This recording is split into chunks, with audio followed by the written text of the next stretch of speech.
Let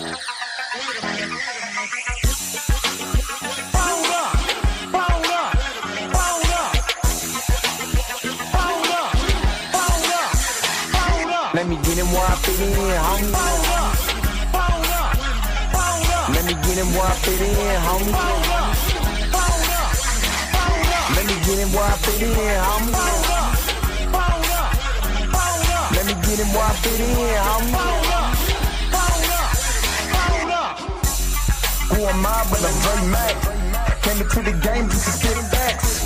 Into the space that I'm in. They got me by the Drake cause I'm cold with the pen. I run no diamonds but I still shine. You can dig me cause my boy's mine. My tracks flame like a Dalu. The hardest part on my tongue, thinking it's a warm blue. I'ma throw with a gas leak. Camouflage in the mist, but you smell me. One spark, then I bet you I'ma blow up. Just throw my name around, get stupid, then you go dumb. No rest for the weary. A bunch of stinging in his man, but you can't see me. You rather drink than go pull up. I'm jerking knife through the game, homie.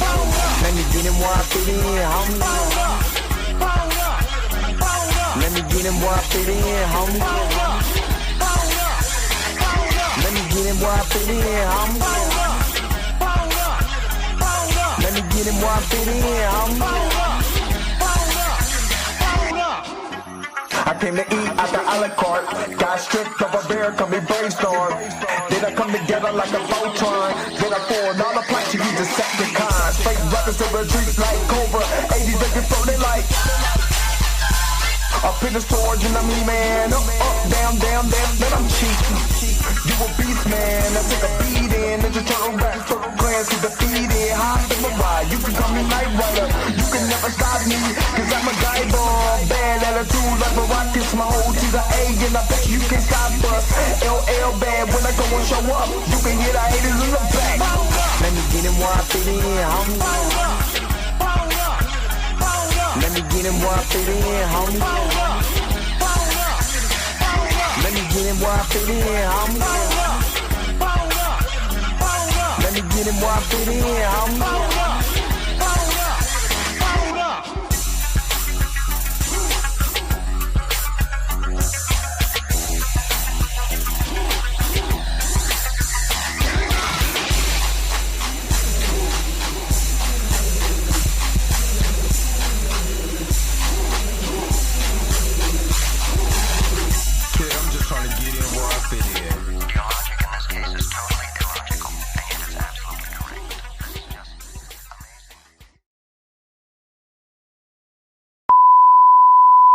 This is a test.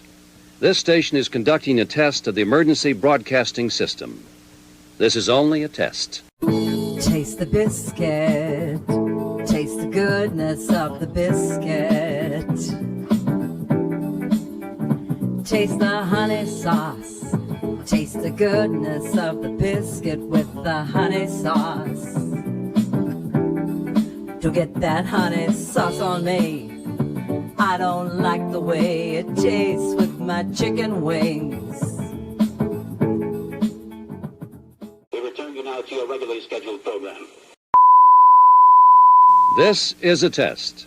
This station is conducting a test of the emergency broadcast.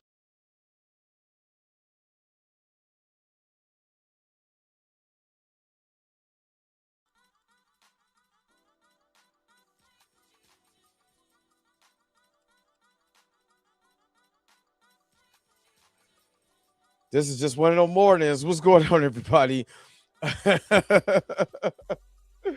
What's going on, man? It's another episode of the Dre Mack Show. 7:30 in the morning Central Time, 8:30 on the East Coast. If you're on the West Coast right now, go ahead and get up, because you already know that the early bird gets the worm. And on today, there is a interesting video that I want to take a look at from the Covis lookout.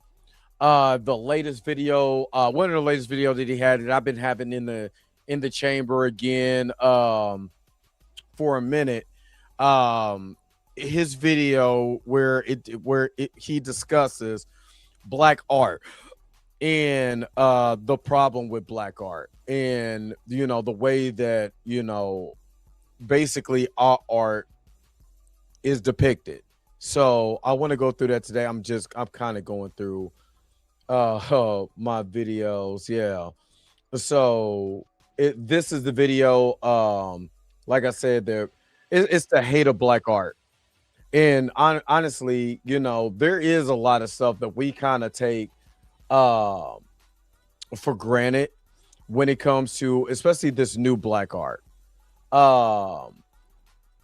And I think a lot of it has to do, just like we were talking about Captain Durag. And I mean, hell, right now I'm Captain Durag. And how we're actually looking at that, is it warranted and stuff like that? It's a lot of stuff because we just have a history of, we want to be represented so badly that we'll criticize like a lot of stuff. So that's exactly what I'm saying, what this video was talking about. So hopefully you guys are happy. Hopefully you guys are healthy. Shout out to my man Heavy Gant over at the Heavy Gant React channel, but you already know how I do. The real question is, say why you hating on my energy? Say why you hating on my energy? I don't think you wanna be my enemy. All right. And I'm not going to be on loan today.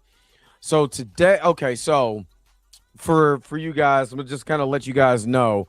So I got something that I got to get done today also, and on tomorrow you're gonna actually get a video tomorrow because oh God, because I actually have a okay, I got a partner of mine that's on the radio. He asked me, hey Dre, I'm bringing back the radio show, would you like to be would you like to be on, and would you mind doing a regular segment, me and you do a regular segment on the show. So your boy about to be back on the radio, a local radio station here in Kansas City. So yeah, so that's the reason why you got a video yesterday. You guys almost got a video today, but yeah, I have an opportunity with my boy Larray Easterwood. If you've seen the video from 2024, that was the recast versus anti-recasters video. That is what I'm going to be on tomorrow. But I'm actually going to be a regular on that show. So that's what I got going on. It was just an opportunity that came up. He asked me, did I want to do it? I was like, for sure. You know what I mean? So it's a lot of rest I gotta get, you know what I'm saying? So I'm gonna do my video, take a nap, get up, do what I gotta do or whatever. But yeah, so that's what it is. And I'm not gonna lie, I hurt myself at the job, you know what I'm saying? So I had to recover because I felt something in my ball joint in my right arm doing this job like repeatedly over and over again. And I finally like felt it, and that mug was killing me. You know what I mean? So yeah, and this ain't the first time I've been on the radio. So shout out to my man Larray Easterwood for this opportunity. I can't wait to get on to do my thing, and I will be streaming. You know how I do the what is that? What did I call it? When I'm in my car, I'm gonna just stream it. You know what I'm saying? I'm just gonna stream it, so you guys will be able to see it tomorrow and everything. So I stream it on the YouTube channel so you guys can see exactly what I'm doing. When I tell people I'm a busy man, I'm handling business, baby. I'm handling business. You know what I'm saying? Creating getting opportunities, making sure I take advantage of the opportunity that I'm given by giving everything that I got, so yeah, that's what I got going on. What's up, Mika G? Um so yeah, so again, I got a lot going on, but I'm trying to tell you, it don't stop. It don't stop. Everything that I'm doing, I'm trying to tell people don't really understand really how I get down when it comes to my business. You know, and that's why sometimes like I might not respond to y'all or whatever. I gotta work. I gotta create the show. I gotta do I'm doing other stuff on the side. It just, you know what I mean, to prepare me. You know what I'm saying? So you gotta work. You gotta handle your business or whatever. So if I don't get at you on Instagram, it's not, I apologize. It's not personal. And sometimes I just throw stuff on just to throw stuff on so people could go in and engage in on my Instagram. But half of the time I'm working. You know what I'm saying? Straight up working with a capital W. So, if that's what y'all, so I wanted to give you guys that. So if you get a video from me, still, like, share, and subscribe on the video. If it's your first time, make sure that you guys are liking it. It does get pushed when it's a video. The videos get pushed, faster than these live streams do, because it does take 24 hours for the live stream to be completed. And by that time, it gets pushed out. So make sure you guys are interactive with the videos also, just like if I was live, but yeah, man, I'm just doing what I got to do. I'm doing what I got to do, and that's why I be like, man, I need a vacation, like, for real, because I'm in here, man, and I still got work to do in 2 weeks. You know what I'm saying? We got to film. We got to, shout out to Mika G. We got to film the shoot. You know what I mean? So we got a lot of stuff that's going on, man. So trust and believe, your man is getting it, is getting it in. No Diddy, because it's just so much of stuff that I want to do, and so much as the opportunity is out here. I heard my man Sugar Free said, and I repeated the same sentiment. You got the same amount of hours in the day that Michael Jackson had, and you chose to be a loser. You know what I mean? Nah, I'm going to take every single minute, moment that I have, that I still got breath in my body, and try to make it the best I can. Point blank, period. So it is what it is. But let me shout out to, Shikafita P. So let me shout out everybody who is in the chat. And let's go ahead. Let's get this thing started. Damien, good morning, good morning, good morning. And, oh, yeah. As soon as I finish with this, got some things to do. I'm trying to. Yesterday was weird. I'm not gonna lie. Yesterday was really weird. But I'm gonna try to go back and do the video where I just break down like each scene that I like and that new Spider-Man trailer. I'll rewatch it again just on my TV. That mug is that now. That looks like a comic from the trailer. Again, I'm just judging from the trailer. The trailer is shot like splash pages from a comic book, from the hand to a boomerang, tarantula in the clips. And I hope they don't do a montage where you see him fighting tarantula and boomerang, just almost like in steals, like they did with Fantastic Four. Can we actually see a fight? You know what I'm saying? We know that they the C-listers, you know what I'm saying, or the B-list. They not the Sinister Six. You know what I'm saying? They're like the Wacky Five. Let's at least get a couple, you know what I'm saying, like at least 5 minutes of some good action or whatever in Spider-Man doing Spider-Man things, But yeah, I want to go shot by shot with that. So I'm still trying to bring that to you. I'm trying to bring that to you today. Because tomorrow I got more stuff to do. So, all right. Krisha Key, good morning. Good morning. Andre Ware, good morning. Julia Network, what's good? Good morning. Q is not a robot. The admin, good morning. Good morning. Erica D, a.k.a. She Loves Fantasy, good morning. Good morning. Xavier Phoenix, good morning. D Sizzle, the admin, good morning. Good morning. Sheed is up in the house. Good morning. Good morning. Justice Note, what's up? Good morning. Good morning. You said they can have T'Challa and T'Challa now. Wait a minute. What did I miss? All right. Let me see. Marley Moore, what's up? Good morning. Tina, aka Mintygasm. Good morning. Good morning. Good morning. You stupid. Oh, yeah, we gonna talk about that real quick. X-Men, Xavier Phoenix, good morning. Good morning. Good morning. Let me see. The Little Monkey Punch, good morning. Good morning. I don't look like Usher. You said black, boycott Activision. Good morning. You said black artists more than black art. Oh, we gonna get into it. We are going to get into it. Let me see.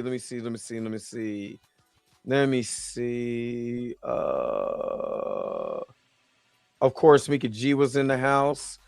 Miss Roberta, the church auntie. Good morning. Good morning. Good morning. Abundance. Good morning. Good morning. Good morning. It's a pit player for Pomona. It's where my family is from. That's where my mama from Pomona, California.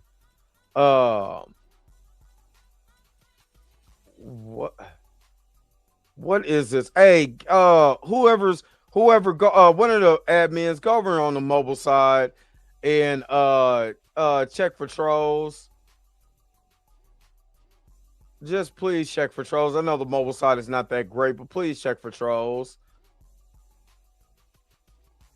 Yeah, but remember, no, he doesn't have the busted arm. He has a device that's if you go back and look, he has a device on his arm from She-Hulk, where he said this keeps him in human form. So he still has that on there. Oh, okay, appreciate it. Thank you, because that was wild. That's wild. Like, what are you talking about?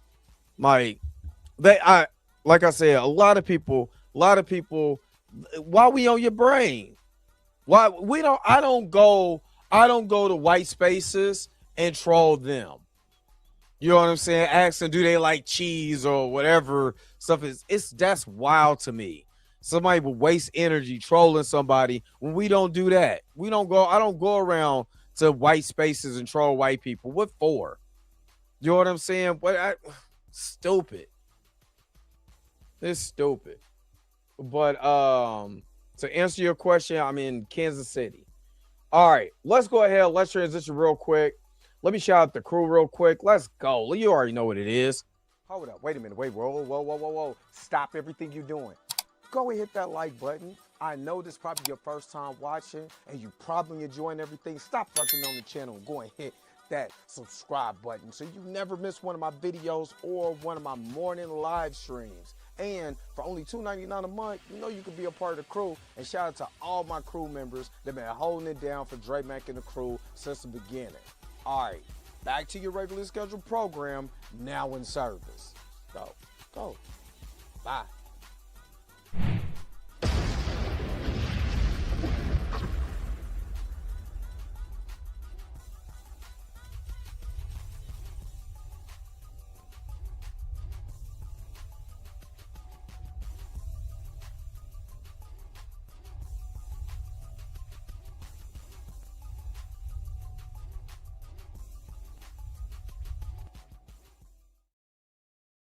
And again, thank you so very much to all my crew members, and including one particular crew member. She hasn't been in here for a while because she's been busy. My homie, Cat Not Williams. I started to see her videos popping up, repurposed on Twitter about Afro Man. First of all, Afro Man is a national. He's been a national treasure for me. He's been a national treasure. But Afro Man, she was covering the Afro Man trial, and of course, she was part of the Law Avengers. I forgot what they were calling her something else now because she was on with a panel of a crew of people or whatever. I think they call it Law Tubers or something like that. But yeah, She-Hulk is hard to it's not hard to erase from your memory, but yeah. But but she was covering the Afro Man trial. So I seen somebody had her picture up. I mean, her video up. I'm like, what's Cat got going on this time? What trial is she checking? I did not know Afro Man even went through all of that. They kicked his door in. You know what I'm saying? Raided his place, stole his money. You know what I'm saying? All of that. And my man commits to trolling. I'm talking about trolling to a defamation case where they tried to get him for defamation. Like, dude, you kicked in my house. You did all of this. Like, and they played the video of of Afro Man trolling the one of the cops. And that Afro Man video went on for 13 minutes. That's hilarious. And I watched one of his videos on YouTube. I mean, on Twitter. That is got to be the funniest thing. Now, y'all be saying I'm trolling with a certain somebody. Yeah, I'm just saying there's bigger levels that I can go to if I just wanted to. Then Afro Man did it, and that was awesome. I loved every minute of it. Afro Man for president. Thank you, Roswin Music. I wish I knew what that meant. I don't know what that means, but I don't know what that means. Well, I appreciate it. I kind of want to see what that means, but in the meantime, in between time, let me go ahead and hook you up. Gang bang, gang bang, gang bang. You are truly amazing. Gang Thank you for your super chat. Gang bang, gang bang. Hey, real talk. I'm about to look that up just to make sure. Oh, okay. See, Q, look at that's what I'm talking about. Thank you, Q. Thank you, because I didn't know what that meant. Means blessings, feast, festival, or it's kind of like, you know what I'm saying? Shalom. You know what I'm saying? Peace and blessings. You know what I'm saying? Shalom Torah. You know what I'm saying? You know, peace and blessings and thank you. Oh, all right. Oh, okay. All right. I really appreciate that. Thank you so much. Because I was about to look it up. Yes, he is a hero to the people. And free speech, baby. That's how you operate free speech. You know what I'm saying? Afro Man be cracking up. You know what I'm saying? Marching in that. First of all, that suit. You know what I'm saying? He gave an American suit. You talking about literally the troll of the century. I'm talking about 50 Cent. Nobody got. They can't touch what Afro Man just did. And Afro Man did it underrated because I had no idea that was going on. You know what I'm saying? Now I can't stop watching this. Some of that stuff is hilarious. So yeah. And they were all crooked cops. All crooked cops. Face looking stupid. Loved every minute of it.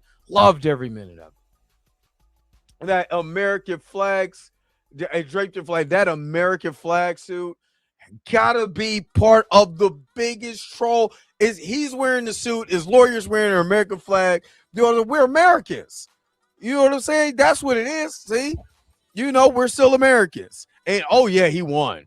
He won. He won outright. You know what I'm saying? So yeah. So all right. Let's go ahead.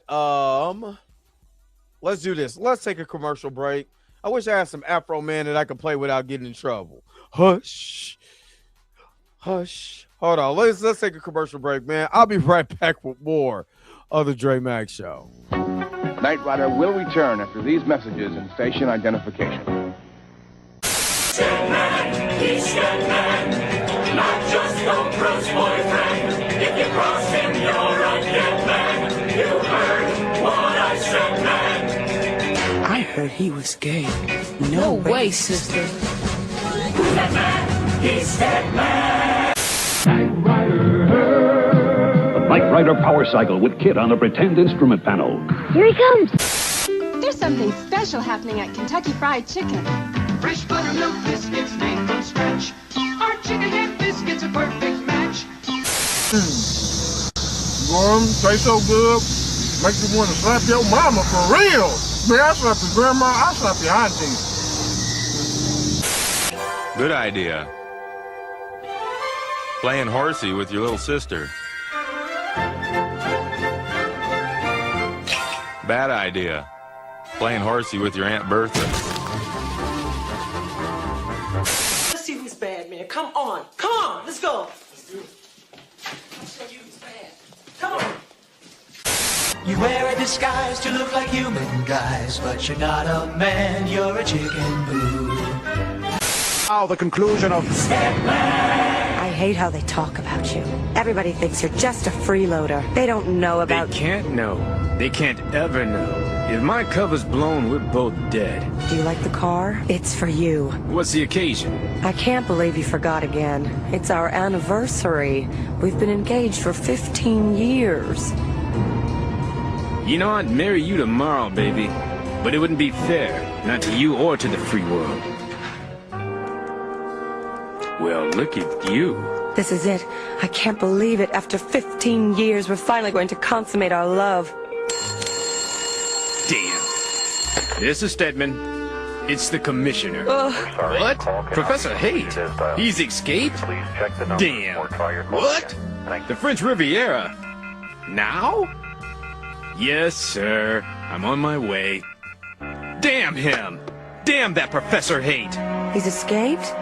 Again? Can't they build a prison strong enough to hold him for at least one night? He's diabolical! I must go. Can it wait just 1 hour? I want it so bad. 5 minutes. 5 minutes? Believe me, when we finally make love, I'm gonna take my time. It's gonna take all night long. But right now, I'm gonna need some money. How much? Let's see. French Riviera. In the house. Wardrobe. Disguises, special weapons, laser glasses, speedboat, armored helicopter. All I have on me is 1.3 million. That'll have to do. Oh, darling, what kind of life is this? Oprah, darling, you have to be strong. There's more at stake than just you and me. Here's something to read on the plane. Thank you, darling. How about a kiss? Of course. Close your eyes. Oh, Stedman.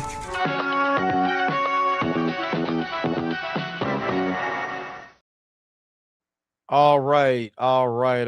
Let's go ahead and do this dang on thing. Let's start. Let's transition over. And let's let me share my screen and let's get this video out. It's the hate of black art. And again, this is from Kova's Lookout. So shout out to Kova's Lookout, man. Let's get into it. Let's go. Let's see what he's talking about. Is solely based upon the person behind the creation. From the different mediums used to paint, the vast amount of ways. The foundation of art in its many forms that have been born is solely based upon the person behind the creation. From the different mediums used to paint, the vast amount of ways to tell a story, and the birth of sounds that are synced together in order to make music. Music that will elicit a response of body rhythmic motion known as dance. All these art forms were founded from the people who took a chance to do something different and or had no choice to make something different due to being kept outside, not allowed to participate with the general population and their mainstream art forms. This to me is one of the most important beauties of art, the act of making something out of nothing. Now let's add the layer of creating something out of nothing with the factor of everyone trying to belittle your art, disrespecting your art, and or stealing your art for their own, monetarily benefiting from it, and then trying to erase your culture from the history books. It's gonna be one of those videos. And my man over here cooking. Enter Black. He cooking already. Oh, he's cooking already. I like Kova's Lookout's videos anyway. But yeah, he's cooking already. Exactly. Boycott Activision.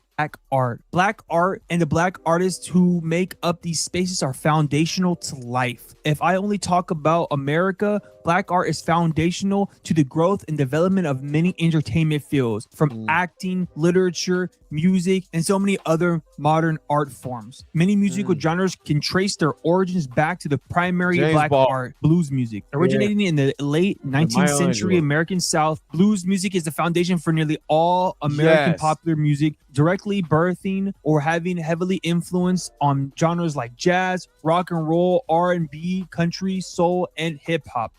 And let's be honest, a lot of people really don't understand that if it wasn't for blues, you don't have bluegrass. If it wasn't for the blues, you don't have jazz. If it wasn't for the blues, you know, and what I mean, because the blues, R&B, rhythm and blues. That's what R&B is. Rhythm and blues, for those who don't know. You know, and then that's the reason why old boy, what's his name? Was getting cooked the other day. Jack Harlow was getting cooked the other day, and he deserved to get cooked. You know what I'm saying? Talking about, because I listen to it, because I like it. Because I made this album and make me feel blacker. You would never, in the rock means ever, know how it feels to be black. Because again, you like our rhythm but hate our blues. You don't stand up for us. What black or what? Because you got a little rhythm, you think that makes you black. Again, I'm tired of the conversation when it comes to people that love our art and only dive into the artistic part of it, and that's the only thing that they feel like makes them black. You know, if I could dance, I'm black, but I don't know anything about the origination. I don't care about the history. I don't care about anything. I can just take your art and it makes me feel black. I could take your dance and it makes me feel black. I could take your look and you know what I'm saying, the way you move, the way you walk, the way you talk, and now I feel black. That is not the black experience. What you are doing is copying and cosplaying at this point, because you have no idea what it means to be black in America. You would never know the stories, especially my grandmother, who came from, Mississippi as a sharecropper, because my great-grandfather and great-grandmother were sharecroppers in Mississippi. You would never know their pain or their struggle when it comes to American society, especially from that side. You would never know. So anybody who says this makes me feel black, or whether it's tongue-in-cheek or whatever, still an insult to a lot of the experiences that black people have came from. It may not be me directly, but trust and believe I am the effect of hundreds of years of what has happened to my people. And I know personally, from my dad's side of the family, them coming from Mississippi, originated from the slave ship in South Carolina. Trust and believe, we know. We are just the descendants of that, trying to navigate the best way we possibly can. So anybody who comes in and says they feel a little more ethnic, feel a little blacker. You know what I'm saying? I feel a little rhythm in my soul. Makes me feel blacker. Need to be slapped in their mouth. I'm sorry. I was about to cuss Mr. Roberta's in here. I'm sorry. Because that's disrespectful. You know what I'm saying? Because if I start doing country, I won't say I feel whiter. You know what I'm saying? For one, the origination of country comes from the blues, and we were singing country way before that. You know what I'm saying? Like I said, bluegrass, country. When you look at opera, when you look at classical music, didn't originate from white folks, man. Sorry to tell you. Anyway, I'm going on one of my tangents, and y'all didn't come for those tangents. Let my man speak. Now, hip-hop being one of the most influential music and cultures in the entire world. Look how much it's influenced things like K-pop. There have been and are prominent and fantastic black artists in literature, movies, and TV. Many of them have to work very hard in an uphill battle to get their stories told, movies produced, and TV shows greenlit. No matter how hard we work, it never seems to be enough. We are always an afterthought, disrespected, and or blatantly ripped off. Recently, a lot of disrespect to black art and its artists has happened that's really pissed me off. starting with DC Comics and its disrespect and mishandling of its black characters. DC Comics in the past 2 years has really been on a roll since the launch of the Absolute Universe line. I've given this imprint and their titles, specifically Absolute Batman, its praise in some past videos. Some of these comics in this line that have been produced are really good and pretty solid, and has gotten me reading superhero comics on a regular basis again. A lot of fans are happy about these refreshing new takes of these legacy DC characters until you start to realize DC Comics hasn't put any stock into their characters of colors, or never really given any of these characters a chance to really grow and build a fan base or get an ongoing series to see where they can go, but will give a lower selling white character the grace to have an ongoing series for a long duration of time. And for those wondering about the timeline, oh god, Green Arrow. Man, I wish I could just skip this part of the video. But I got to. I gotta let him cook. You know what I'm saying? I gotta let, you know. Oh man, just don't it look like he about to say army, matey? Who took me Sugar Crisp? Oh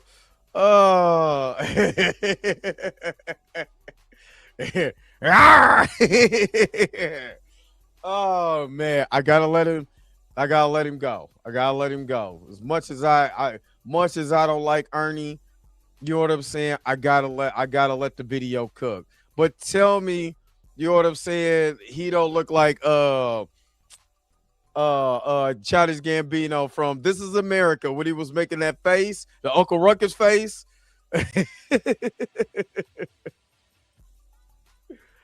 Oh man, what's up, Toria Ray Reloaded?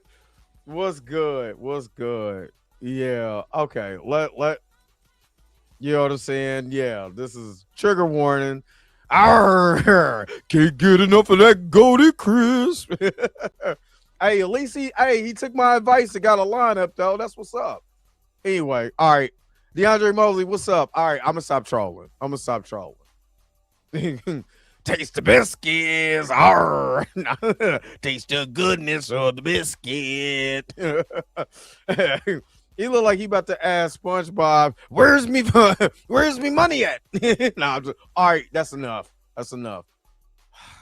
Kicked off in June of 2023. It didn't get canceled until December of last year. So 2025. They let that book run for a long time when it probably wasn't even as financially beneficial to do so.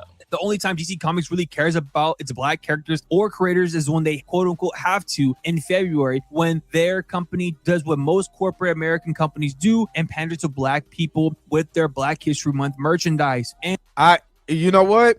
He's absolutely correct on this. Absolutely. And again, what's up, Dane? C? It's nice to see you in the chat. And again, I got this comic, right? During Black History Month. You know, duh, because you know what they were going to do. And controversial take, it's a cool book. You know what I'm saying? But I wasn't, after reading it, I didn't get super excited about it. I'm just being honest. Everybody else is praising it. I read it, and I was like, all right, it's cool. It's cool. You know what I'm saying? I'm not overly excited about it because I know what it is.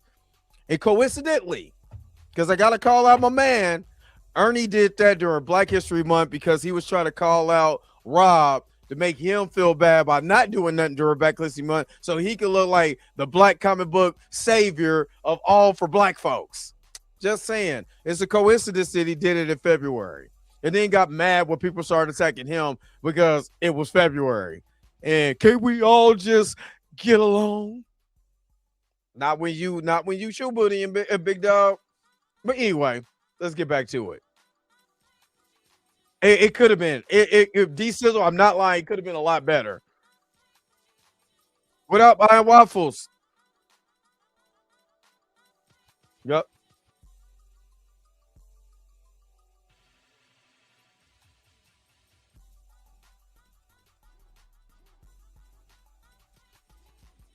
Yep. About to bring it up. Yep. Mm-hmm. Yep. Oh God. Oh my God. I can't believe I didn't. Nobody told me. I'm just over here listening. It ain't showed nothing. Let me go back a little bit. I'm like, yep. Just looking stupid. Hold on. Let's go back. Hold on. Let's go back.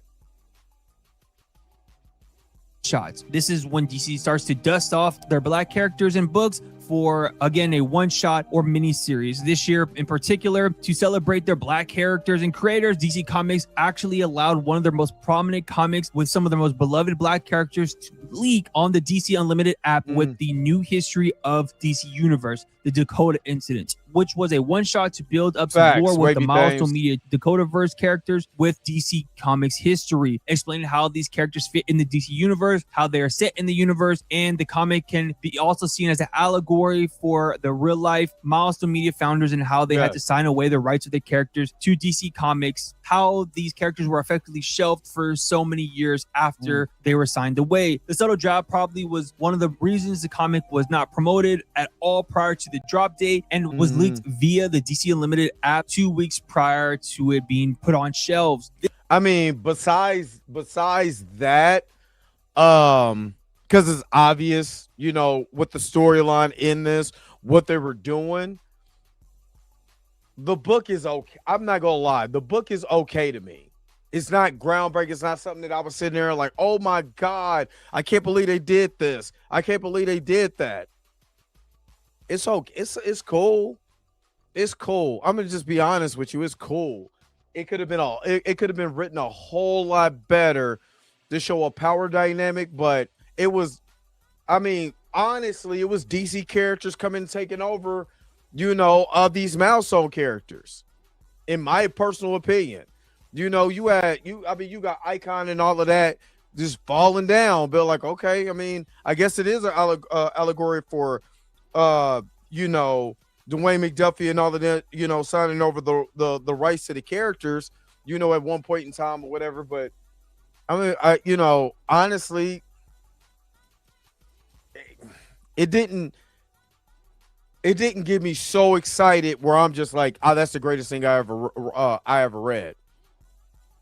Some of the dialogue was, you know what I'm saying, was cool at best, but I wasn't super excited, and I hate to say it like that, but it's the honest God's truth.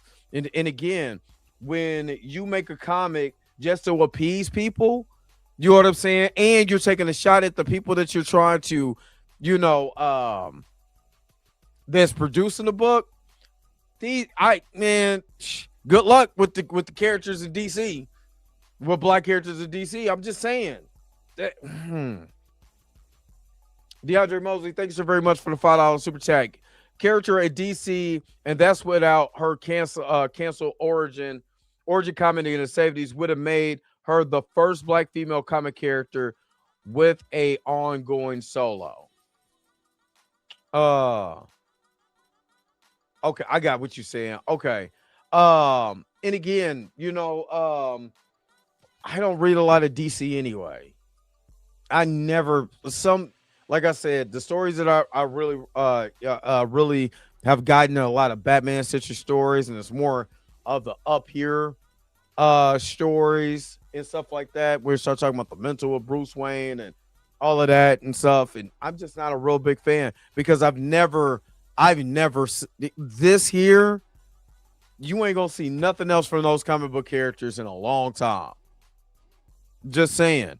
Yes. You know, shout out to Chillmonger and others that are pushing for second prints, this stuff or whatever. They're trying to get it out and save these characters. Ultimately, it's still up to the editors and the writers of DC to make these characters, pluck the characters out of there and make some phenomenal art ongoing after that. Not rehashing or you know, having books go along that nobody cares. I you know, being honest with you, I hear nobody just clamoring for Green Arrow. And like you said, they made a run for, you know, 2.5 years. For what? That's why I'm not gonna lie, I can't really stand DC like that. I mean, DC Comics, it's hit and miss for me. You know what I mean? Just being honest. But that's just my stand. But DeAndre, thank you again for the super chat. Let me hook you up, man. Let's go. Super chat, body roll.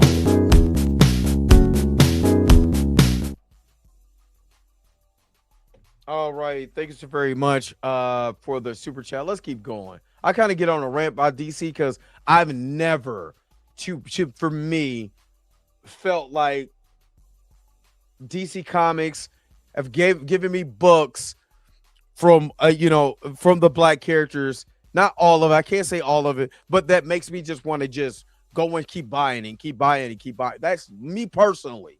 You know what I'm saying? Because of the writing, the people that's writing the books. But that's my personal opinion. This leak, on top of DC Comics being called out for weeks for its mistreatment of its black characters, molded and has formed into the hashtag DC Comics So White movement, a movement founded by black creators, fans of comics, calling out DC Comics for their blatant disrespect of these beloved characters. That's how they treat black art in these spaces. They want us to work hard for something just to undermine, disrespect, and or steal from it. I personally could care less about DC Comics or Marvel Comics representing us. I support quality black art and comics year-round. Milestone Media, I support regardless. As long as they're putting out quality work, I'm here for it. And that's another thing, and this might sound controversial. Yes, support black art, but it also has to be good stories. Let me say that again, because I think Blue hitting on this on the Blurred AF. He hinted on this, and I 1000% agree with that. There's so many people that just make your art just be making art to be famous. Rather, it's movies and again, Tubi was notorious from this. People making stuff, and it was easy to get on Tubi at the time, and people just making stuff just to be making it. And they'd be like, nobody supports me. Nobody wants to watch that because it's not quality. Just because you have a comic, just because Eric July has a comic and he's black, doesn't mean I defaultly have to buy it because he's a black artist. Is the material good? Is it something that I want to read? I want to come back to that makes me, it makes me feel good in my tum-tum. Does it make me feel like that? Just because I put it like this. I'm gonna be honest. I went to Comic-Con. I went to Planet Comic-Con. I'll be there next week before I go out of town. So I'll be there next Saturday. But I went to Planet Comic-Con, right? And, I ran into a booth with a young lady and stuff like that. And, I seen her. Nobody was at her booth. She was selling art, right? Yeah, I'm hating on Tubi. No, I'm not hating on Tubi. I'm hating on the people who don't make good art and just be like, hey, support it. No, it's trash. No, I'm not supporting that. But anyway, so I go and I see this young lady and she's just by herself. She was the only booth that nobody was buying stuff from. John Ridley. Yeah. Oh God, let's not bring that man up. But so she had some art she was selling, right? And because she was black, I wanted to buy her art just because she was black, and I almost felt obligated to this. So I asked her. I said, "Okay, what kind of art did you got or whatever?" Oh, I got this. How much is your art? $150. Yeah, or 75. It was 75. I was like, yeah, I'll do it anyway. You know what I'm saying? I'll do it anyway. I have not put that art up because honestly, it's a little square. I want to say it's like 9 by 9. You know what I'm saying? I haven't put it anywhere because there's nowhere to put it or whatever. But just to support, I did it. And then I looked at it and I was like, I don't even like this. I just did it because I felt bad for someone. And even though I didn't like it, I bought it because she was black. And I'm sorry. I'm not buying your stuff just because you black no more. What do you have and is it good? Now, with comics, it's a little bit different because you do have to read the book. With a book, it's a little different because you have to read the book.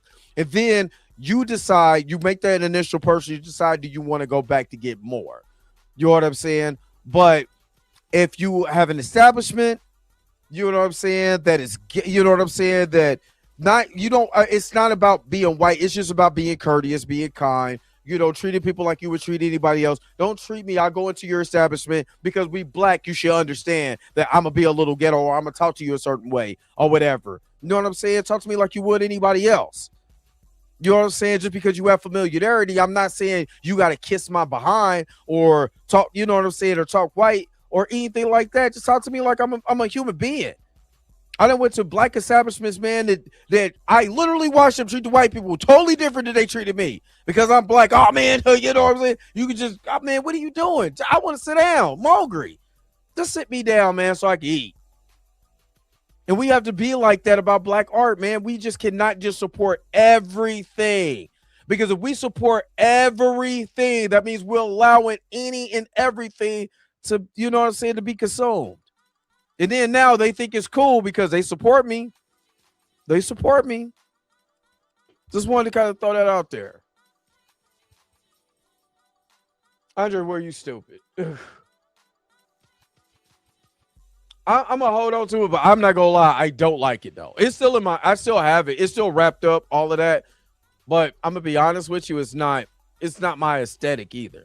But Milestone was also disrespected recently by the biggest comic book YouTuber, who was getting packed out by another pretty big comic book YouTuber over his interesting choices of people he likes to follow, while also not representing or supporting black comics whatsoever on his channel, even though he is a black man. Milestone Comics is effectively FUBU within comic books, right? It is black superheroes created by black faces. Rob really dropped the ball with this take. He really dropped the ball, and then turned around and covered the Dakota incident. You know what I'm saying? It's. I know. Man. Let me. Whoa, Lord, I'm just rehashing. Yeah, their hairline is wild. No, that I ain't gonna lie. That hairline is wild. That's the only black-owned brand that Rob actually knows about. Let's just go and keep that a buck. I honestly do not care really about the beef that much, but I did care about how that YouTuber called Milestone Media FUBU Comics as if that was a bad thing. Since these comics and characters were created by black people with black audiences in mind, that it's devoid of mainstream, aka white audience appeal, which is literally not true. Look at the Static Shock cartoon that was based on the Static comics. That show was transformative, and everybody who watched it loved it, regardless of race or gender. I'd argue that the show and the character of Static as a whole was a precursor to a Miles Morales being born. FUBU shouldn't be looked at as a bad thing at all, because if we're being honest, most art is FUBU in nature due to the creators of said art and what their background is. These creators were, and when he said that, he made it almost like a jab that which again, it's got to be one of Rob's worst takes in the history of Rob being known in the comic book YouTube space. It was a horrible, horrible take.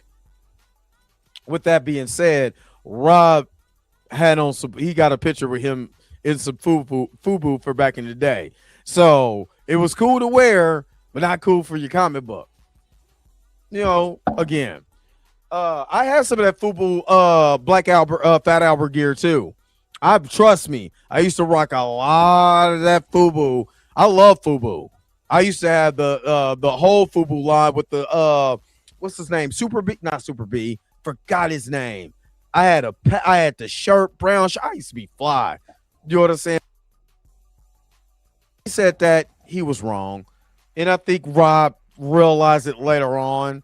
That he was, it was just a bad take. And I think, you know, I can't speak for him, but you just can't do that. You just cannot do that.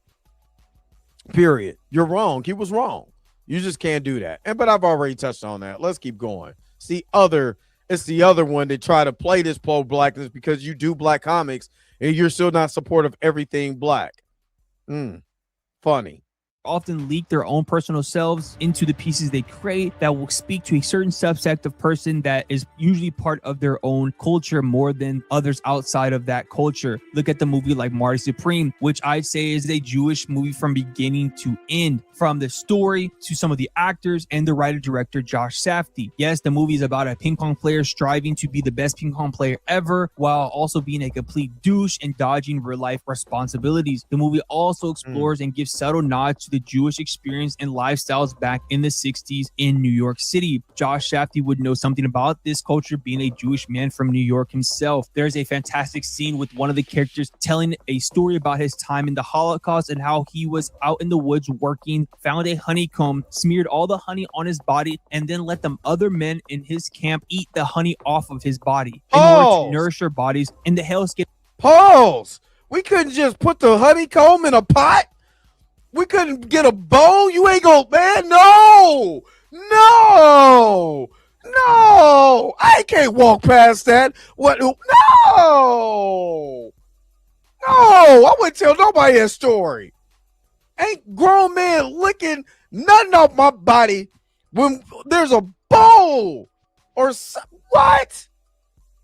Nah. I don't know what experience that is. But again, let me just say this.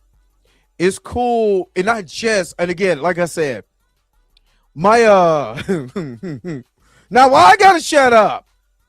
I ain't say it. I ain't shutting up. They was licking honeycomb and all of that off a man's body to nourish somebody's body. There was no other way. So nobody said, listen, ladies and gentlemen, there was no other way they could have got that honey. There was no other way. Let me lather myself.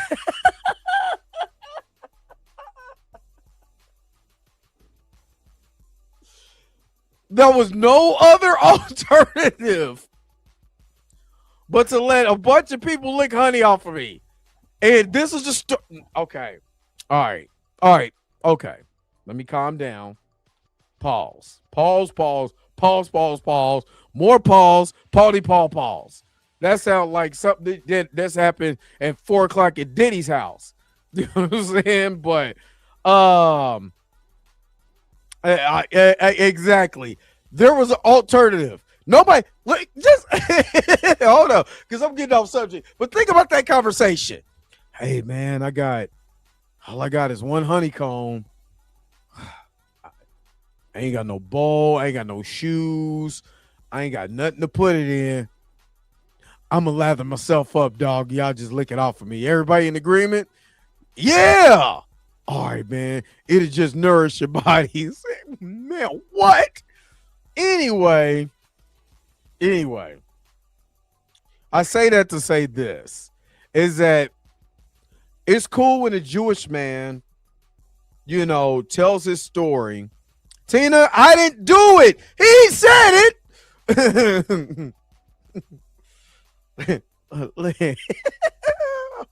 Oh, God.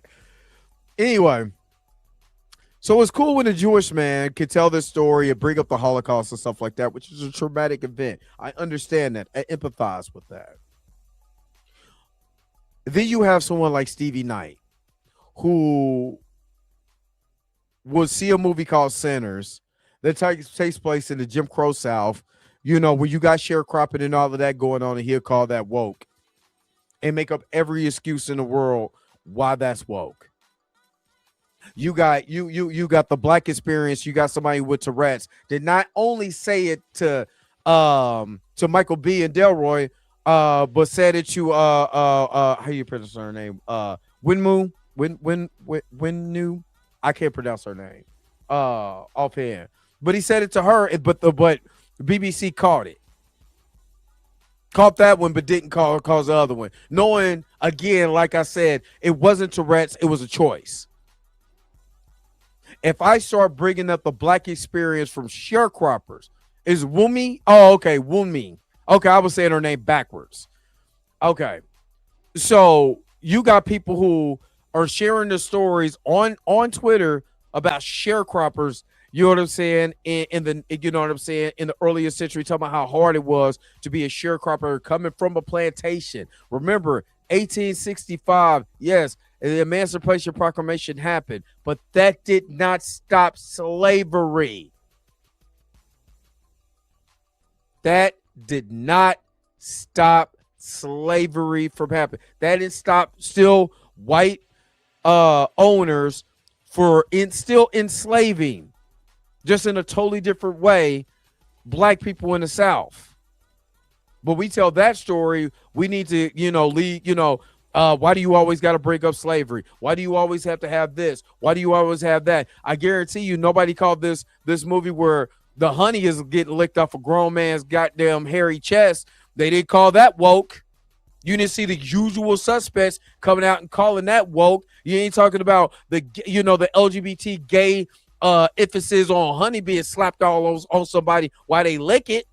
That was part of its experience. We have to empathize with that. You see, they ain't calling that woke, but when it comes to us, just saying, I done spent way too much time on this. Let's keep going. That they were placed in. This is a story I bet Josh heard from a Jewish elder of his, or something that he probably recalled, or a story he was told that he was able to incorporate within this movie. Something that somebody who wasn't Jewish or part of a Jewish family would ever know about. But FUBU is only negative or can't be taken serious when it's a black person making something for a black audience. Facts. Look at how people try to frame Tubi as if it's lesser than because there's a lot of black art put on that app. Look at how the Hollywood media was trying to shit on Sinners when it first came out. Now that movie is undeniable. It is a profound piece of media, one of the best movies to have come out within the last 10 years. But it took Ryan Coogler and crew to be nominated and win multiple awards for it to get recognition and respect outside of his intended audience. Hell, it took Ryan Coogler to have multiple smash hits at the box office in order for him to get a movie like Sinners made. I guarantee you Sinners wouldn't have gotten the light of day or the budget it got if Coogler wanted to make that his very first film. If we want to talk about a beautiful FUBU comic, let's talk about one of the best black indie success stories in comics. That's Brother Man. Brother Man is a 1990s indie comic series by two brothers, artist Duwab Anawable and writer Guy Sims. The 11-issue series follows main character Antonio Valor, a man having to deal with everyday events in the Metroplex, promptly titled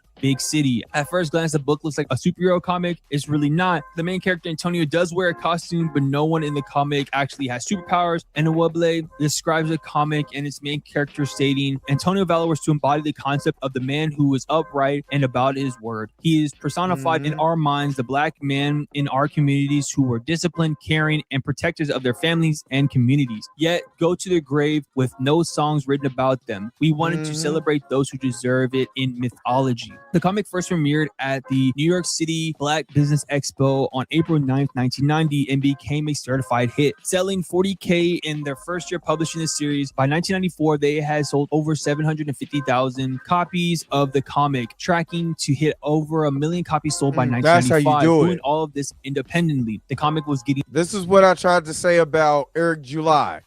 Eric July had to, which I'm gonna be honest with you, I've never heard of this comic before in my life. I've never heard of this comic before in my life. So this is interesting. It's put me on game because I didn't know anything about this. You know what I'm saying? So that's why I like watching his videos, because certain things he puts on that I didn't know about. So again, what I meant with Eric July is Eric July, instead of pushing this right-wing libertarian thing and separate his audience, he could have sold 1 million of those books. You know what I'm saying? 1 million of those Eisen books if he wasn't on this far right-wing crusade. He could have just made a good book. You know what? That book could be absolutely amazing. I don't know. I would never read it because you already drew the line in the sand with me, big dog. But you know, when you just make something, when you make really good art, you put love and passion to it. It's not about money, and you can't throw money around. And that's again, I said this about rap too. I said this about rap. What separates Kendrick Lamar, J. Cole from a lot of these guys who just make a TikTok, a song that you could dance on TikTok and that's it. And it's just from the, just from that standpoint, it's the art. There's artwork in this. I rap for a long time. You know what I'm saying? But if I'm not coming from my heart and I'm really thinking and processing this, you know, if I'm making something that sound ratchet like a sexy, if I sound, trust me, I'll be laughed out the building if I rap like Sexy Red. Offbeat,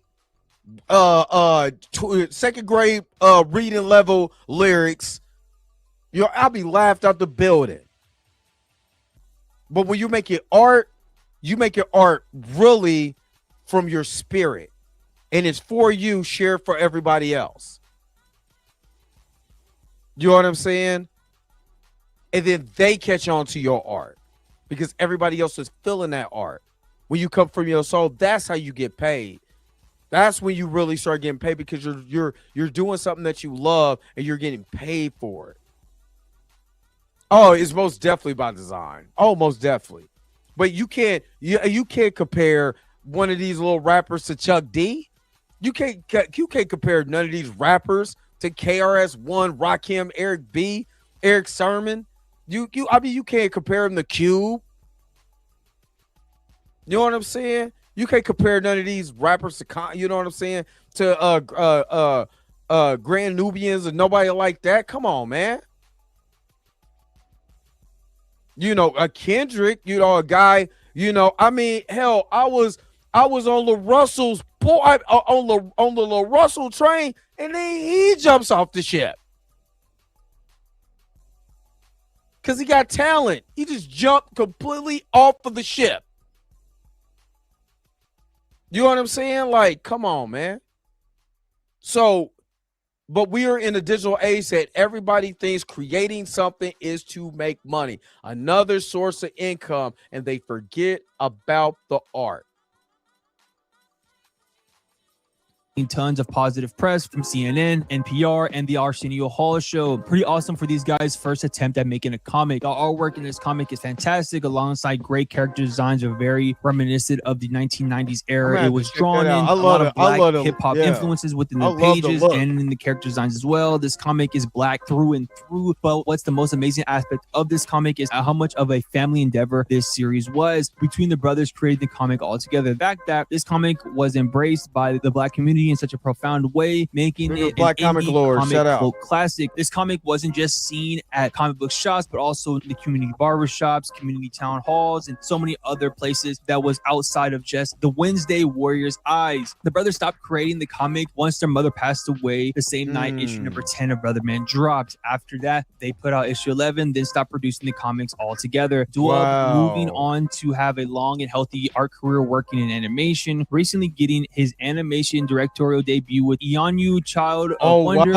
which became the number one showcase series in the Cartoon Network app and streaming internationally on Max and Showmax Africa. He also did storyboards for shows like Black Lightning and Spider-Man Noir. Guy Sims also went on to continue working as a professional author, writing tons of books, as well as writing graphic novel adaptations of popular books like Dean Water, Myers, Monster, and many others, some of which he collaborated with his brother Duab. Interesting enough, even though they had such a impactful stint in comics, neither brothers were really big fans of the medium while growing up or the industry as a whole. Duab often recalls how his father opened his eyes to the faults of the comic book industry, especially how they portrayed black characters in their comics.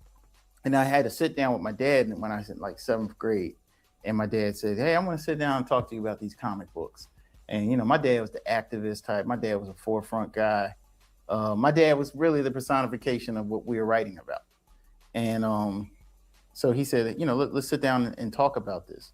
So it was very refreshing that a brother is saying that my dad was basically one of the influences for this comic. That's amazing to hear. Let's keep going. I was like excited to talk to my dad about comic books. So I brought all my comics down, and he said, "Now, how many of these comics have black characters in them?" So I pulled out Luke Cage, I pulled out Black Panther, the Falcon, and I think that was it. And then he said, "Okay, now here's your black comic stack, and here's everybody else, including green characters and aliens and mutants." You know, and that in itself, before he even said anything, that's the first time I thought about that. Like, you know, since that time, I mean, I knew they were rare, but then I'm spending my money on it because I still like them. So then we went into dealing with the issues in the comics, and that's when I started learning about how stereotypical Luke Cage was, especially the title "Hero for Hire." You got to pay him to be a hero. But I didn't. And he will beat Dr. Doom's behind for his $200. I need my money, honey. Yeah, I mean, you know, technically, again, you know, Luke Cage was made for the black exploitation movie, and they thought because you're watching Mack Truck Jones, or you're watching Dolomite, or you're watching, you know, Richard Roundtree, you understand, the Shaft, we can make a comic, you know, out of that has the stereotypes of black exploitation, but not the soul of it. Was written by white writers. You know, I said Mack Truck Turner, but you know what I'm saying? Like, that was the thing. Remember, people forget Falcon was a pimp. I think that's again why we were pushing so hard for Black Panther, because of the origins and what he actually represented. And then it seemed like the other black characters were just caricatures. And it just wasn't just black, but you know, since we're on that, it was just caricatures of black people. Black people ain't walking around talking about where's my money, honey, in real life. You get laughed about the streets doing that. This ain't, you know what I mean? Like, come on, man. Come on. So again, that's why, you know what I'm saying, I was going after Ernie so hard. Because we can't be, you can't be, you got to read this, you got to read that, you got to read that. And then the whole nature of what Black Panther is, you just shove that down the toilet and be like, nope. I never really understood what hero for hire meant. And he said, man, you got to pay him. You don't have to pay, you know, you only have to pay Hulk. He, on instinct, he turns green. You know what I mean? And he'll destroy everything, but he'll still get the villain. You know, so I started thinking about that, like, wow, man, you know, I'm spending my lunch money on this. And then my father said, you know, I'm not telling you what to do. I'm just having you be aware of it. So then my dad had a fire going one night, and I came down with all my comics. I mean, I had Inhumans #1, Defenders #1. I had old 12-cent Daredevils. I mean, I burned them. And I think that was significant to me because the burning of the comics burned what they were engraving in my mind, which I see a lot of guys never got out of their mind. You know what I mean? Like their whole objective is to be a part of that machine, which there's nothing wrong with that if that's what you want to do. You understand what I'm saying? But to me, I think where I wanted to go, I said, I felt like I had to do something for kids like me. And I didn't feel as though the machine really cared about kids like me. Brother Man is a great example of a quote-unquote FUBU comic and what it looks like when a community comes together to let black art grow free and masterfully, coming out around the same time as the Milestone comics were being produced. The difference is Guy and Dwell don't have to fight their corporate overlords in order to put out a respectable piece of craft, nor have their corporate overlord trying to impede on the success of their characters. They can drop a Brother Man whenever they like. They actually relaunched the series a few years back with the Brother Man Dictator of Discipline, which was a fantastic read with amazing artwork, just like within the original series, but with a more seasoned Dwubs whose art really sings off the pages with this iteration. FUBU isn't a bad thing. Great art should come from a real place, from real experiences that connect us all. Even if something is made with one type of person in mind, if it's really profound, it can be adored by other people. I really enjoyed Marty Supreme, even though I am not Jewish. I still understood and enjoyed Josh Safdie's perspective of his culture. I'm sure the same can be said about a non-black person when they watch Sinners. So why can't this be the same with the Milestone comics or any black comics as a whole? See, when it comes to black art, there shouldn't be a box for these expressions to be put in, nor have to appeal to everyone. Equality is having the option to be as amazing as you can be or as mediocre as you can be. We should be able to do both things and not have our blackness be weaponized for doing one or the other. I shouldn't be pressured to work twice as hard to get half because I'm black, nor not be able to fuck up because I'm black. I should also be able to create an upright standing hero, positive character, as well as a low down scummy character that is black, and that should be fine. And he's absolutely correct. He's absolutely correct. I mean, somebody made this comment on Twitter saying Michael B. Jordan deserved his Oscar because it proved that he had to work twice as hard playing two characters to win one award. Just saying. I should be able to have fun and create a character with a do-rag as a cape, and that should be okay as well. Let's talk about Captain Do-Rag, in fact, really quick. Yeah, let's talk this about actually Captain pissed Do-Rag. me off. And no, not for the same reason many of you were pissed off. I'm actually pissed off how people went so high and right with these characters. Captain Do-Rag, a minor character in the Disney Junior show Hey AJ, a show about a little girl who uses her imagination to go on cheeky little fun adventures. One of the episodes was about AJ going on an adventure with Captain Do-Rag, who her dad made up for her in order to help clean her room. When the character made its first appearance, the internet, especially the black side of the internet, had a field day, one that really bothered me. The whole argument came down to me about respectability politics. If you don't know what that is, respectability politics was a term coined in 1993 by Evelyn Brooks, Higginbotham. It is a strategy where marginalized groups adopt the behaviors, dress, and morality of the dominant culture to counteract negative stereotypes, gain social acceptance, and fight injustice. And this is exactly what we had the conversation with Blue. That's basically what he was saying. So what is wrong with us wearing do-rags? Once he said it like that, he was like, you got on do-rag. What if your kid makes up a superhero out of you wearing a do-rag? You know what I'm saying? Which my son literally made a big bearded version of me. You know what I'm saying? That I played on the show. Said that he was me because he wanted to be me for Halloween. So he got a long beard. You know what I'm saying?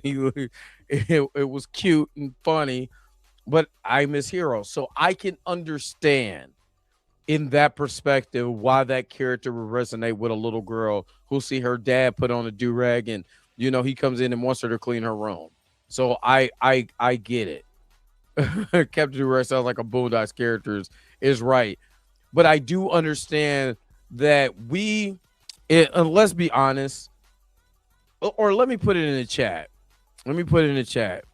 Do you think we're afraid of who we are in all elements? And what I mean by that, so I can give some clarity. We have our hood side. You know what I'm saying? Let's be honest. We have our hood side. And we also want to show a classy side of that. And I think sometimes we do get caught up in not embracing who we are at times. Brown Hornet, that's who I was. I had a Brown Hornet shirt and the pants. Oh my God. But do you think we kind of get caught up because we're so demonized on everything we're doing? I'm gonna give you an example.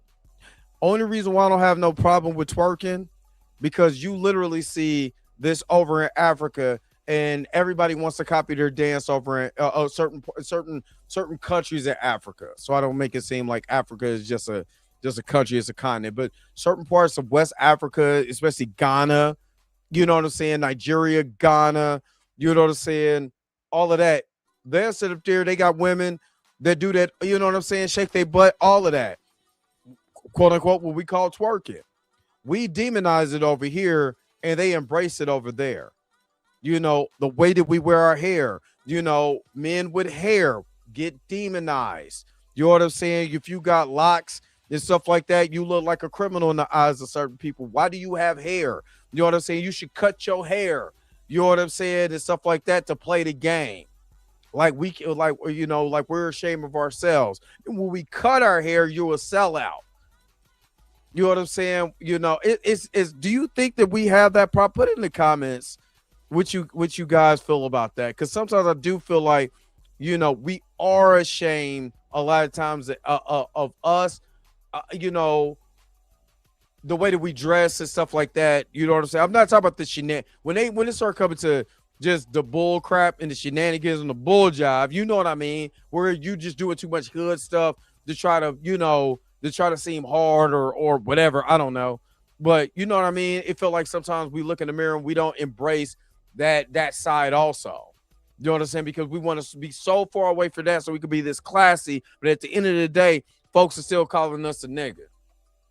I don't know. Y'all tell me what y'all think.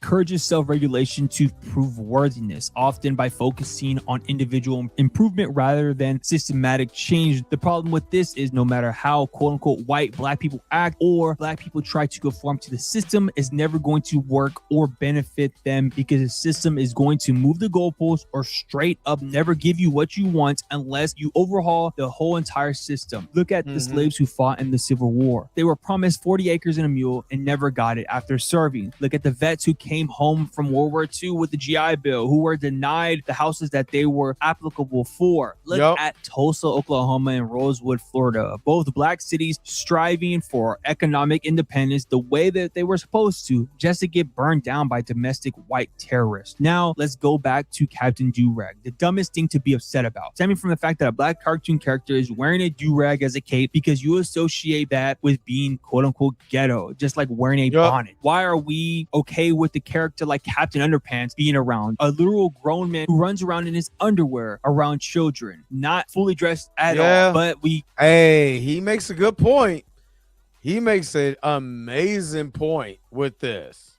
Can't see a man wearing a grooming item on his head. I don't have a problem with Captain Underpants just as much as I don't have a problem with Captain Do-Rag, but I do have a problem with the way that we focus on one character and have a problem with him because he's black and allow another character to be around. Because if you saw a man walk around in the do-rag outside and a man walk around in his underwear outside, the man in his underwear around children is going to go to jail. The man with a do-rag might go to jail, but that's because you're racist. Just like how you don't like when you see kids walk around with the shiesties on their faces. Just straight up prejudice. Check yourself. Look in the mirror. Shit is just ridiculous. And this character and show is actually really good. My kids loved it. And it was created by black people. The whole team behind Hey AJ may not be fully black, but the origins of it stems from black creators. So why are we black people trying to box our own people and their artistic expressions in? We want to be empowered, right? Be free, right? So why are we using the oppressor's tools on each other? At the end of the day, making a really good point.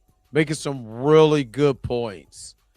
There has been attack on black art these past few weeks, and I'm tired of it. Between these corporate entities setting us up for failure by leaking our books, to quote-unquote prestigious award shows blatantly disrespecting us in front of millions of people, now it's black folks using respectability politics to control black art, just as these mega corporations try and do. I'm sick of it. Black artists, do you, be you, create what is in your heart and soul. We do attack. Breathe life into it. Do not let them take.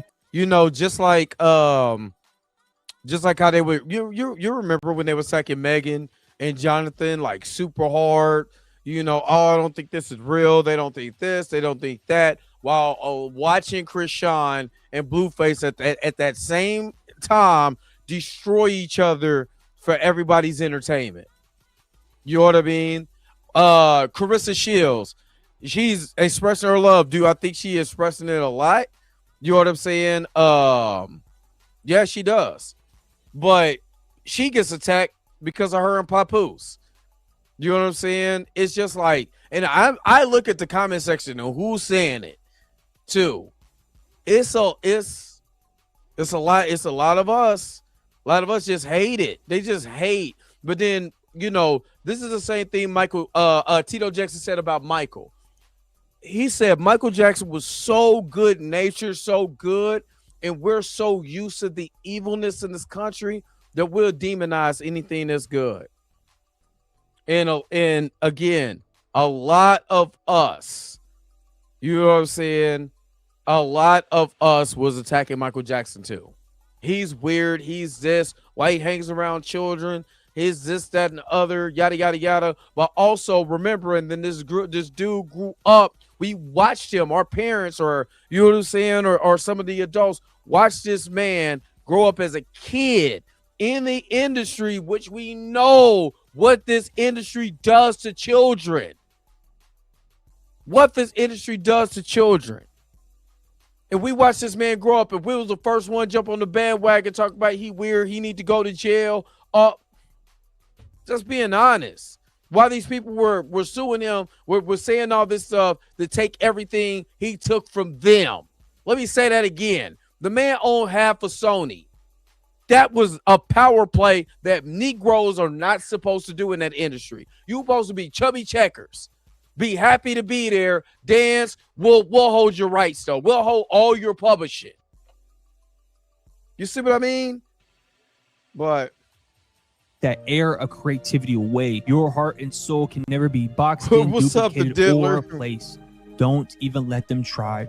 Keep thriving and keep surviving. All of this stuff is just the culmination of the system of oppression, right? All these feelings that we have towards these things, how we view them, and how people put their own negative energy towards our art. It's not even just like black art, just art in general is always torn down, right? Art is seen as something that is not a necessity. I always like this term, you don't need art to live, but in order to live, you need art. And I think that art is a seminal and very important pillar in our society in general. Everything comes from an imagination. It is something that is from nothing, was from the buildings, the highways, to the comics, and the video games. It's all a culmination of imagination and all these different factors. And I just think it's weird how tear it down. And on top of it, when it comes to specifically black people and people outside of blackness that critique our art, there's just this aura and air of just negativity. And I just don't like it. I just think it's blatantly just bullshit, And even like for the examples that I had in the video between like FUBU, right? How FUBU was a pivotal thing in black culture and space during that time, and how it was used as like this negative connotation when FUBU was, an independent brand that launched, that was proud to be black and for black people, and was successful, especially for that time, and it's still around now, and one of the founders is on with Shark Tank or something like that. Like it was a seminal moment and a seminal thing now. So why is that looked at as a bad thing? And just because it was a term coined by black people doesn't mean it's not applicable to other people and other races. In the day, good art, it comes from somebody's soul. It comes from their experiences that culminate into a story, a movie, a comic book, manga, whatever. I think it was just weird how, the Comics Explained used that as a negative just because he says he doesn't like it. So what does that even mean? Like, it's cooked. If you want, to hear more about my opinions on that whole entire beef, I actually did a podcast with Eddie from the Waving the Red Flag podcast. So go check that out. Even with the Captain Durag thing, and this whole like respectability politics and, what's good black representation, what's not. It's also a layered conversation, obviously, because of the history of black characters that have been portrayed within the media landscape, from movies from back in the day to now, from, the mammy and lazy Negro stereotypes to now like the gangster or the rapper or, whatever have you. I think that there needs to be a deeper conversation about what is actually practical and rightful representation and what that actually looks like, it smells like, because it's a very hard line to teeter on between like what is good representation for black men, for black women.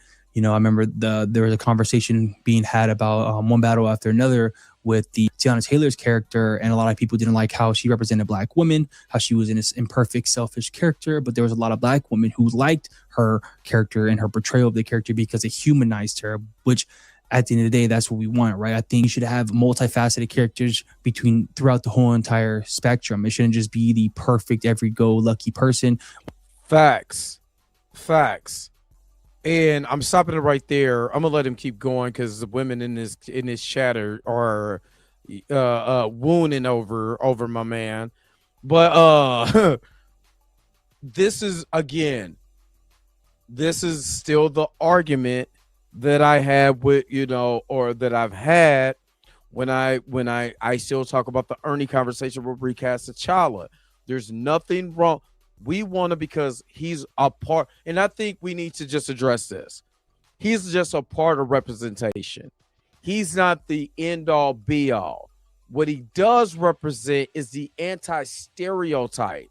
That's why it's so why it's so needed. But that doesn't mean that Shuri isn't needed either. You know what I'm saying? Other characters isn't needed either. It doesn't take away from that. But to say stuff is unserious and all of that, it's dumb. Because it is serious. It is very serious. Because we need a balance. Of course, I'm not gonna sit up here and be like, I'm the perfect representation as far as like, I've done a lot of dumb, stupid stuff in my life. I've done a lot of dumb, stupid stuff in my life. You know what I mean? But I continue to fight and strive hard and be better for the next day, even though I don't look like the aesthetic that will put you in that mind frame of, oh, he's supposed to look like this and he's supposed to do that. No. But I bet you my character will. Maybe it may not be my clothing, might not be my hairstyle, may not be none of that, but my character is what counts. You know what I'm saying? So yeah, I agree with this brother is saying, man. Let him keep going. You know, yeah, the chat, yeah. I'm gonna start putting some water up in here, some buttermilk for all these biscuits is going to dry biscuits around here. Or the lowly, just stereotypical, horrible person. It should be a fluctuation in between and have the nuance within those characters, which makes it more realistic. Because at the end of the day, all Black people and all people in general are not the same, and they all have their flaws and everything. And when you try to glorify or evangelize somebody, it essentially makes them non-human. In the same way where you try to bastardize and demonize them as well, it just makes them a non-human. So we need to really figure out and have a conversation about what is proper representation. And I think Captain Durag was just something I just seen that was just a dumb conversation. Honestly, it was just annoying. You know, it's just a cartoon character from a pretty good cartoon show that has a multifaceted cast of Black characters in that cartoon, and I think it's really, really. And for all of us, it did. That's why I brought up Hammerman. We can't talk. If you grew up with Hammerman, you should like Captain Durag. The man had dancing shoes and dancing all the damn time. Captain Durag, if we like that, then Captain Durag can live on. Good. Like, I don't see what the problem was, but whatever. I don't want to hear your conspiracy theories behind it or why Disney is this or that, because at the end of the day, your only problem with Captain Durag was the initial portrayal of a man with a durag as a cape. That's why you have a problem with it. I don't care about your deep dives or behind the scenes shit that you found out. I don't care. I don't want to hear it, but I just know that it's just bullshit all in all. No, I am a comic book creator. I've put out a multitude of comics. You check them out on my website. You can buy copies of my comics on my website, but also I'm going to be dropping all of my original comics on my website for free for you guys to read. So sign up for my newsletter. There's going to be a new comic coming out every month. What's up, I have a few of my comics up there right now, and I'm going to be posting again once a month. So please go sign up for that. I appreciate you guys for watching this video to the end. Don't forget to like, comment, subscribe. Thank you for supporting this channel for all this time. All right, so go to Culver's Lookout if you want to support. While y'all over there talking, go buy the comics.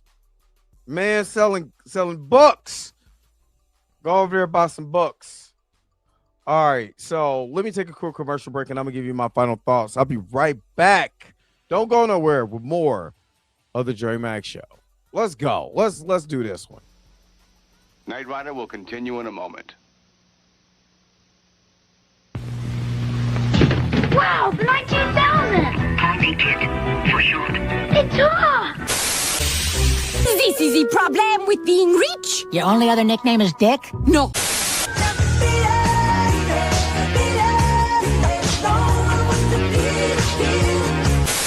So you understand the words I'm saying to you?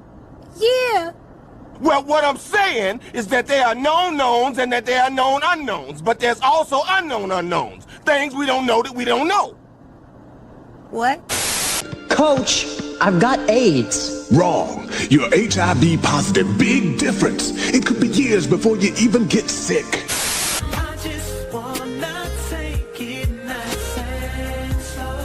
With That's My Slow Jam, we found a way to get you all these slow grinding hits at an unbeatably low price. Act now and get all 58 songs for only 52 cents per track.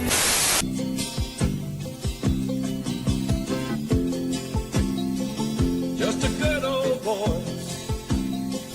So skip it, to run, to jump, to hop, hop.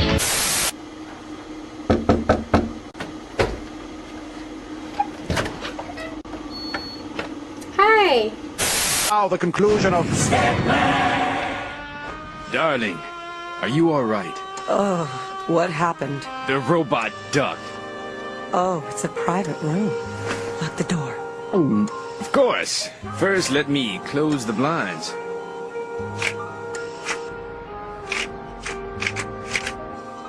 I think someone's calling me. I didn't hear anything.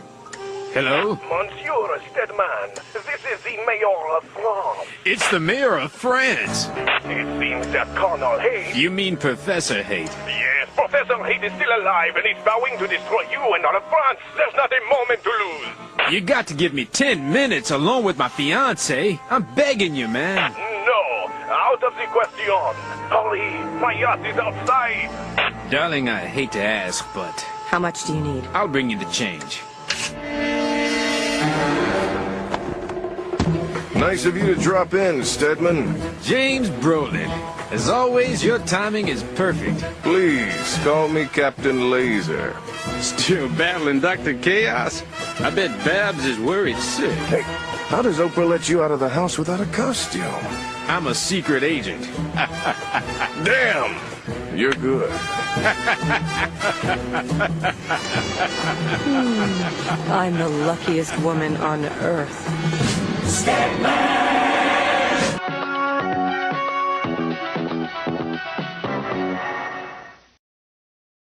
You mean Professor Hate.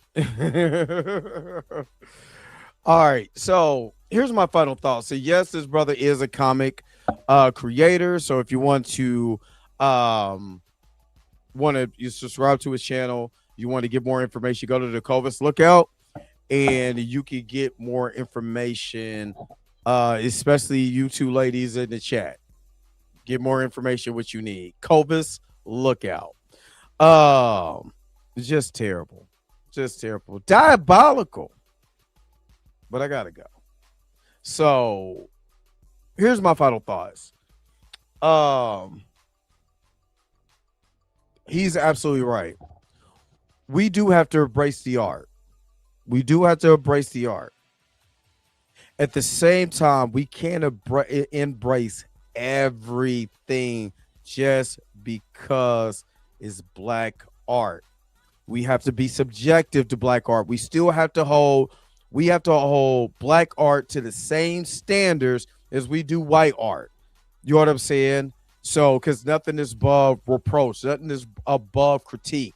What the problem is, we can't critique it as hard, or harder, you know what I'm saying, than we do white art. We can't go super hard, you know what I'm saying, on black art, but then be okay with white art in certain instances. Just like, you know, he might I like that movie. Not watching no movie with my man pouring honey sauce over his body or everybody lick it. I don't care how hungry people are or what nourishment. You better take a lick and keep it pushing. You know what I'm saying? Or we can make a spoon. There's alternatives, is what I'm saying. You know what I mean? There was alternatives. So yeah. We do have to support black art, but you be selective about your black art. Just you know, like I said, I don't want to get it hyperbolic and think you could just because you'll go broke, and then you'll eventually realize, man, half of this I don't even like what you do, just like what you like. You know what I'm saying? Support who you want to support. You know what I mean? Because there's different art for different people. And find the artist, find the comic books, find that stuff that makes you happy, that you like. You know what I'm saying? And if somebody else don't like it, okay, cool. You know what I'm saying? Cool. You don't like it? Just like I said, even with the whole Rob thing, if you don't like Milestone, cool. Find other people who do. If you don't like that he doesn't do black art, fine. That's cool. Go find someone else who does. You know what I'm saying? Go find other people. There's thousands of people on YouTube. Thousands. Especially in this genre. It ain't just Rob. It ain't just Blur Without Fear. There's other people. So if you don't like the way that they do their thing, go find somebody else who fits that mold. Go search. Go find. You know how many, people with 2,000-3,000 subscribers or maybe even less, I found their video because that one video is blown, and now I'm following them just because I like their stuff. They may not be a big channel. I'm not a big channel, but people are still following my channel because I give them something that they like. Just go find stuff that you like. Don't do it because they're black. You know what I'm saying? But if you're looking for the black experience, go through certain people and see what you can find. If that ain't the person, cool. Go find somebody else. Stop complaining. And go find other stuff that you can like. Because when it gets to the point is, yeah, big YouTubers have I feel like big YouTubers have a responsibility. And Rob, you had a responsibility. You completely dropped the ball. You know, with the whole FUBU conversation and all of that, it was whack. It was whack. You tried to redeem yourself, and I understood that. I gave you a lot of grace. You know what I'm saying? Like that. You know? And we gotta start giving people grace too. Unless they start thinking everything is funny, and then you just gotta Afro Man troll them. You gotta troll them. And I don't mind trolling. Real heavy. You know what I'm saying? But at the same, again, you know, just find the things that you like. It might not be popular. Go find people that you like. Build your own tribe out of that. You know what I mean? Just, I don't know, man. Just don't get so caught up in complaining that you miss the little guy over here that's trying to do the things that you're asking for, but he ain't big enough. And we got that problem bad. Let me say this before I go. We got this problem bad. We'll diss somebody because they don't have enough subscribers. They could be giving you perfect content. We'll diss them because they ain't big enough. Well, help them get big. Help them. Help them get big. But no, you don't want to do that because it's easy to complain and all of that. There's channels or smaller channels that always start off small. Every channel starts off small. But it's up to the people. As long as you're getting the entertainment factor that you're looking for, you're getting the information that you look for, help that person build up that channel. But no, we'll skip the small channel because we want to be a part of this big channel. Oh, look at me. You know, I'm trying to communicate with the bigger channel. And trust me, I was trying when I first got into this. Now, I really started hitting YouTube hard. I tried to smooth on a bigger creator. Hey man, put me on. The whole entire time, he wouldn't go. That ain't his responsibility. I mean, it would have been nice. It's not his responsibility.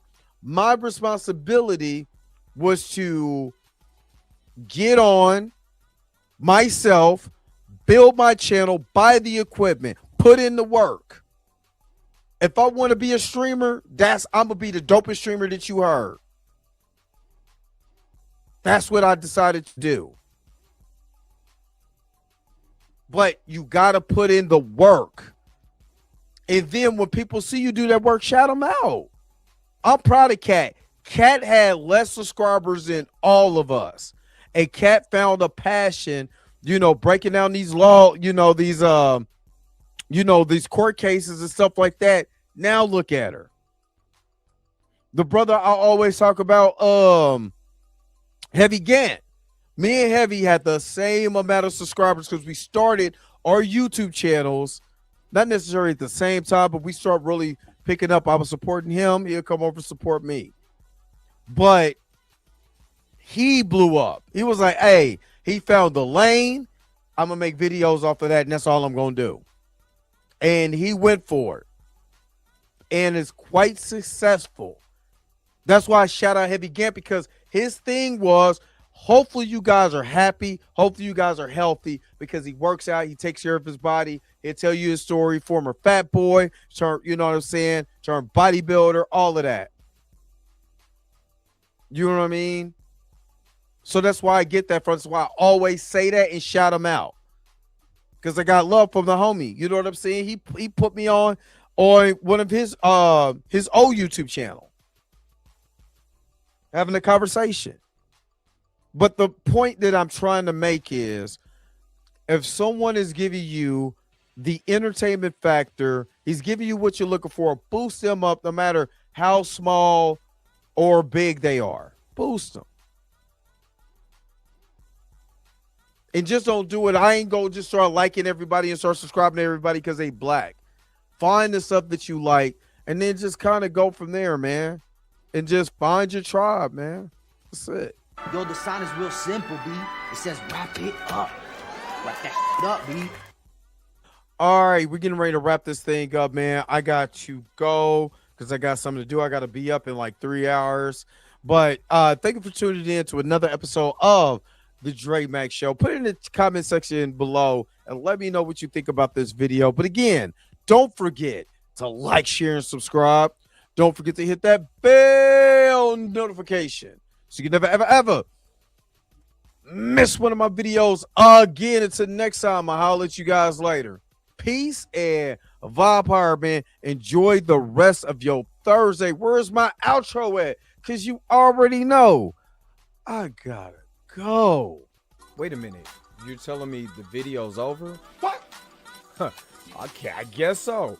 If you have came to this portion of the video, thank you so very much for sticking to the end. Don't forget to like, share, and subscribe. Don't forget to hit that little bell notification so you never miss one of my videos. And if you really want to, you don't got to, go ahead and follow the social media links that's down below. Until next time, I'll let you guys later. Peace and vibe higher, y'all. Y'all take care of yourself.